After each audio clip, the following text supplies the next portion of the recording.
How do we think about how we as consultants and kind of experts in the field, how do we think about the way it should be? How should comp be supporting leadership development, succession planning, strategy? I mean, the other topic that we haven't talked about that's in the report is, in a culture that supports and promotes innovation.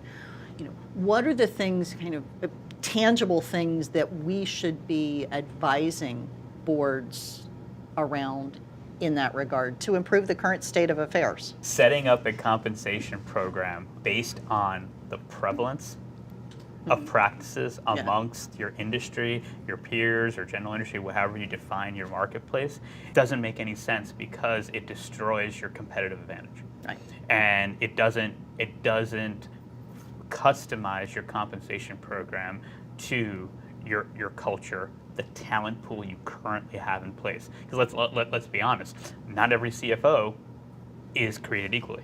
No, absolutely not. Some are extremely experienced. Some are more junior to the role. Some are more risk oriented. Some are less. So when you go to the marketplace and say, "Oh, this is an appropriate comp structure for a CFO," that doesn't necessarily mean it is the appropriate comp structure for your CFO. I also think that when you think about compensation and you think about individuals, like one of the things that when I'm talking with different board members as it relates back to CEO pay is to really understand as a board member what drives the individual. Mm-hmm. What are the behaviors that you see modeled through that particular CEO? And being able to understand an individual's drive and behavior and maybe even tailor a compensation program to fine-tune right into that is an interesting way of thinking about compensation going forward. Now, you can't do that for 40,000 employees if you're that large of an organization, but you can use it in strategic ways.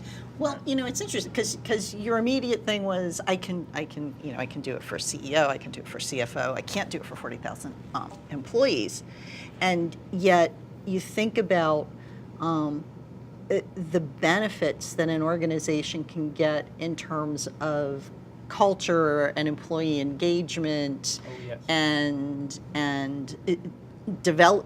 talent development, and you think, gosh, there's all this talk about big data out in the world.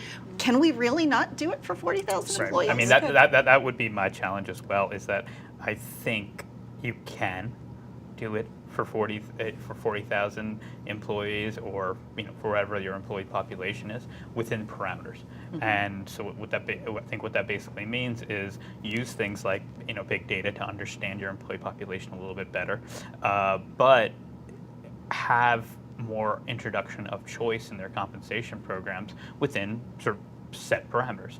Mm-hmm. We focus a lot of time in the boardroom and compensation committees on what is the appropriate pay mix for our senior team, and it's almost an afterthought about what is the appropriate pay mix for our employee population. Mm-hmm. And given it makes sense a little bit that it's an afterthought because those structures are less complex. But if you were to introduce more of this customization, I think you sort of have that loving embrace and that engagement from from your entire employee population. And it's not necessarily in just monetary compensation programs. So I always have this sort of this saying that runs through my head is go small or go home. Mm-hmm. And what I mean by that is that smaller organizations are doing this really well. Where they are not afraid to allow for more customization in their compensation programs.